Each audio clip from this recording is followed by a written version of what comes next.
বন্ধু, শরীরকে রক্ষা করতে হলে একে বেশ ভালোভাবে যত্ন করতে হবে। প্রতিদিন গৃহীত খাদ্যের গুণাবলীর উপর শরীরের সুস্থতা অনেকটা যেমন নির্ভরশীল, আবার প্রতিদিন শরীর চর্চার উপরও অনেকটা নির্ভরশীল। আপনি যদি শরীরের যত্ন না নেন তাহলে সেই শরীরের ক্ষয়প্রাপ্তি অবশ্যম্ভাবী। অর্থাৎ প্রতিদিন ব্যায়ামের মাধ্যমে শরীরকে ফিট রাখতে হবে। প্রতিদিন আমরা খাদ্য গ্রহণ না করে যেমন থাকতে পারি না, ঠিক তেমনি প্রতিদিন শরীরকে শরীরচর্চার শৃঙ্খলে আবদ্ধ না করলে সেই শরীরের পতন অবশ্যম্ভাবী।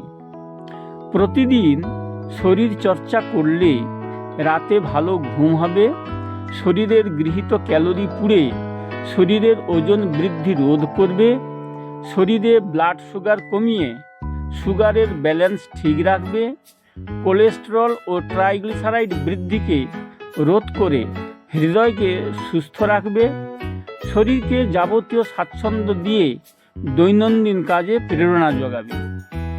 ভিডিওটি যদি ভালো লাগে তাহলে পরিচিতদের সঙ্গে শেয়ার করুন।